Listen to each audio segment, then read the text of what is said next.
There's a beauty in the inner work. It requires patience. Oh, it requires patience. It requires an open heart and the willingness to listen to your soul, to your spirit, to your higher self.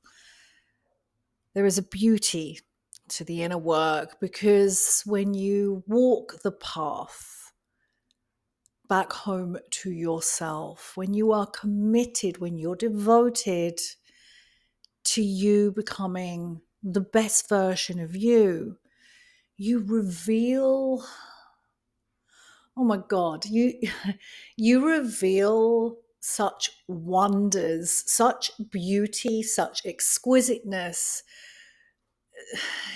that you couldn't have even fathomed were available to you before.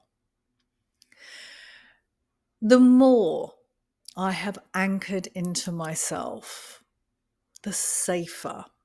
This is the gem. This is the beauty. This is the exquisiteness. The safer love has become. And no. This truth, this new world I am living in did not arrive with the 4th of July fireworks, with a grand entrance. No, it has arrived slowly through my very own lived experience, through quiet mornings and through the discomfort of seeing myself clearly. It began with a rupture. I always say when we're changing, when we're shifting, there will be a rupture. And again, I couldn't have planned this or strategized my way through this, but it was this rupture, this stark realization of how far I strayed from myself in the name of love and connection, how many times I had abandoned myself to feel love, to feel safe, to feel seen. You see, for years, oh my God, probably from early childhood, I equated love with proving myself. I needed to be useful to feel worthy. And so I shaped myself to be digestible in every room. There's a paradox in here as well. And in future episodes, I will dive into it because there was this part of me that had learned to be digestible in every room, yet there was another part of me, my rebel teen, that would pop up every now and then. Oh, why, my rebel teen, I love you so much, my darling. And yet she is the one that has caused a lot of mayhem and destruction in my life because she learned to get love and attention. She had to cause a commotion. She had to cause the chaos to get it. And as I said, there's nuance. There's more layers to that story. But over the years, I've been endlessly accommodating in my relationships, anticipating what men might need before they ask for it. And I abandoned my own knowing to keep the peace in friendships, family, and I can see clearly now that I have been over functioning in every role I've ever held and wearing competence like armor. I also want to say, like, almost as a badge of honor as well. Like, I can take care of this, I can do this. It's exhausting. And I had no idea that underneath all of that capability was a woman who didn't believe she was worthy of love unless she was giving something in return. Do you want me to read this again? I feel like we need to highlight this because I'm not the only one. But underneath all of this was a woman, me, who didn't believe she was worthy of love unless she was giving something in return. So I performed for it quietly, strategically, unconsciously. Oh, yeah, unconsciously. There will be many things that we do that we don't even know we do. We're doing them until we're ready to see them. Until, yes, I couldn't anymore. And it was a moment for me that marked the beginning of the end of that pattern that really didn't look like much from the outside, but was ruling my life. And I'm going to share a little bit about that moment. You see, I was at the gym, I was on the treadmill, walking, listening to my music, and it was an ordinary day. But I noticed myself looking around, and there was a voice in my head, and it said, I wonder if he is looking at me. And the he was just a random stranger across the room. And this voice, and it's a pattern, it wasn't overt. I wasn't trying to flirt, but it was a familiar pattern. And that pattern was the subtle hope that this random man, his gaze would affirm my value. And I saw it. I saw it, that this pattern had been running my life, that being seen by men would mean something about me. I remember stepping off that treadmill, standing there, shaking my head, looking around, just going, whoa, what just happened there? After everything that I'd lived, after all the healing I'd done, all the therapy, all the success, wow, I was still outsourcing my worth, still hoping to be chosen, still giving my power away in the most subtle of ways.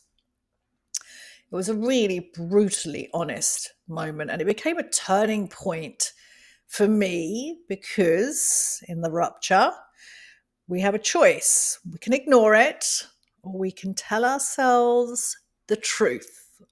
And one of my core values is to live a life that is truthful and honest. And because of that, I was able to choose something different. From that day forward, I began reclaiming myself in the smallest, most intimate ways. And there were many, because it's not about the big things that you do. It's not the grand gestures that you do. It is the small, tiny things that you do day in, day out that add up over time, that change who you are from the inside out. And you want a more beautiful, exquisite life, deeper connections, intimacy that feels safe, then my darling, it all starts and ends with you. So for me, as I said, it started with my mornings. I slowed everything down. No noise, no phone, no immediate pull into other people's needs. Just space, time with myself, with my breath, with my thoughts, with my writing. And those mornings, that time became non-negotiable. It became part of me. It wasn't a routine. And I was thinking about this the other day when I was driving. I was like, no, it's never about routine, because I've said it in the past. It's like, oh, I need to get back into my routine. And I've got a feeling that you might have said this too. I need to get back into my routine, especially when you're out of kilter and life is feeling a little bit chaotic. It's not routine, it's connection. It's connection you're seeking. It's this deliberate way of reminding my body, the cells in my body, the bones in my body, that you're safe with yourself now. You're safe with yourself now. You're safe here. I'm safe here. And day by day, that rippled into everything else.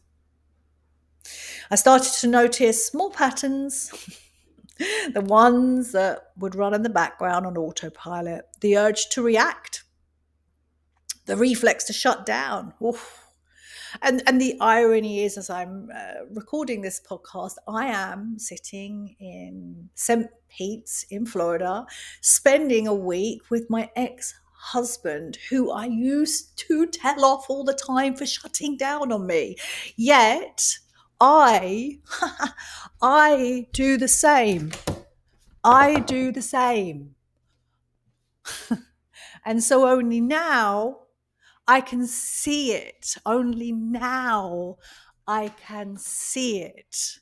So, yes, all these patterns started to unwind and unravel.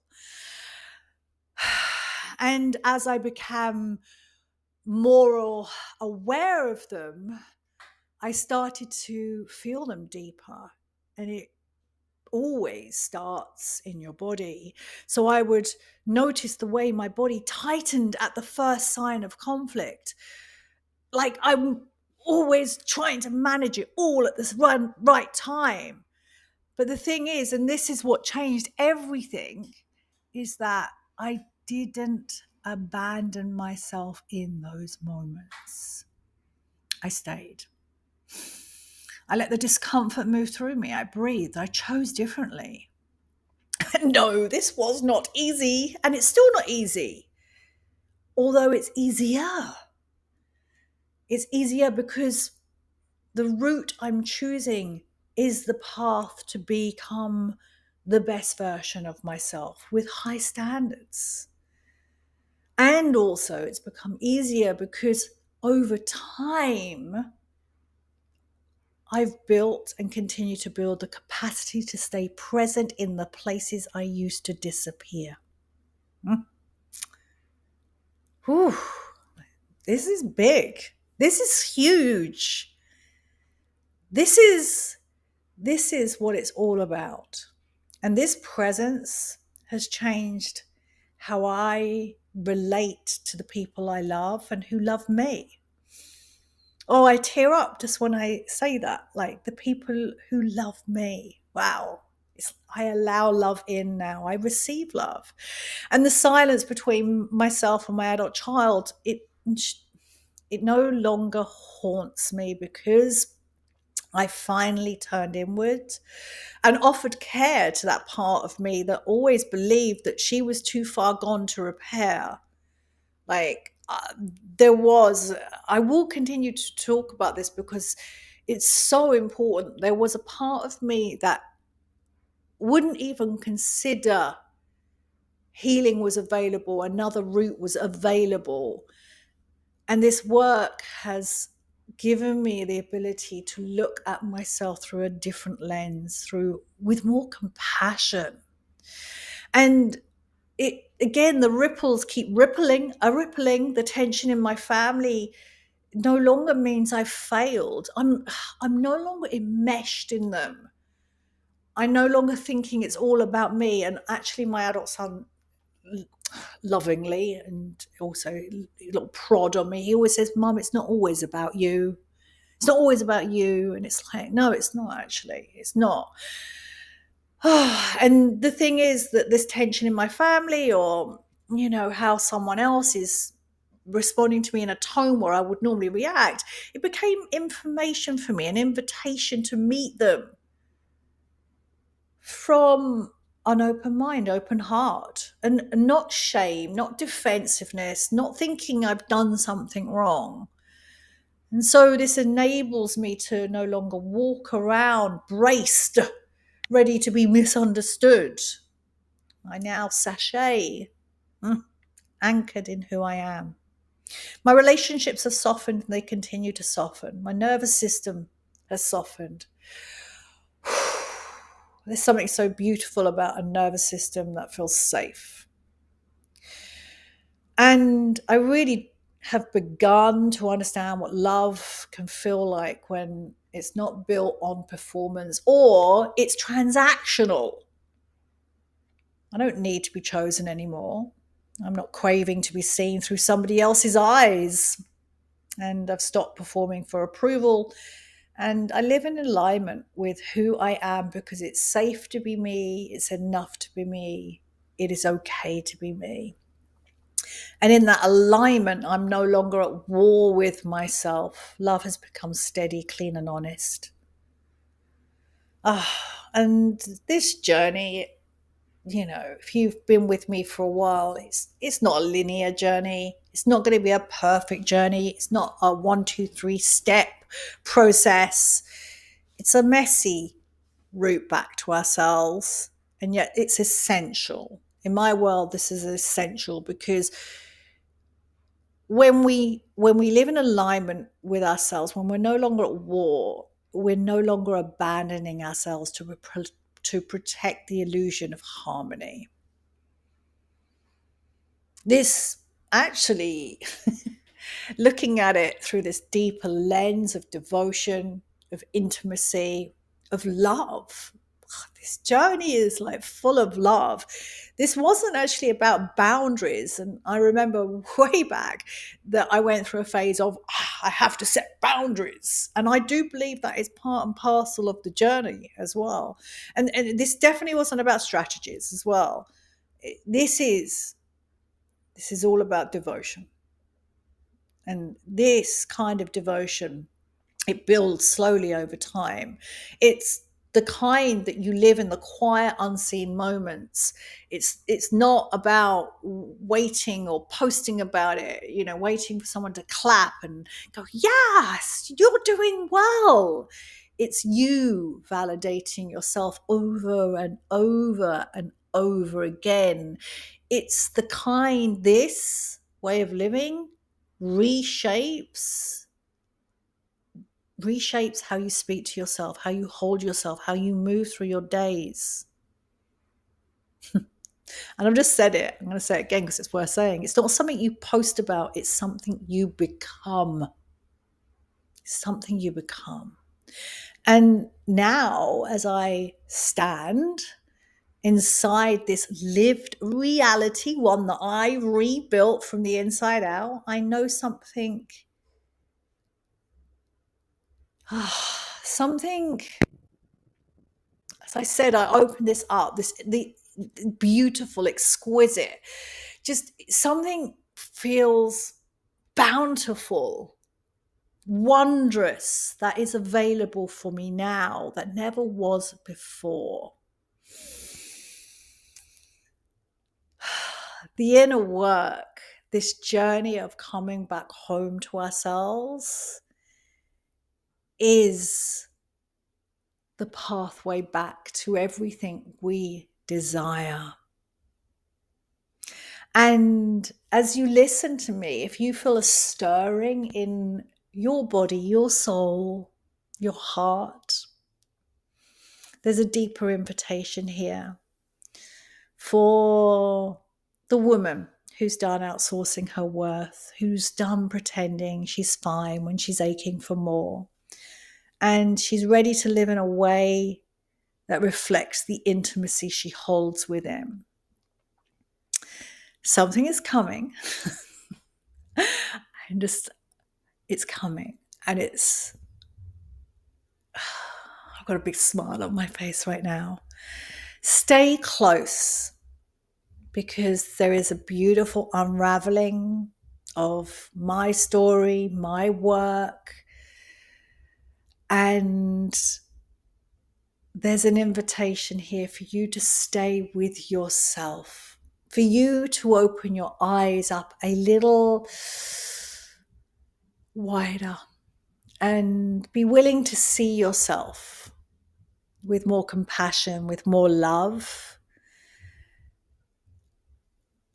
Because the more you anchor into who you are, the safer love becomes.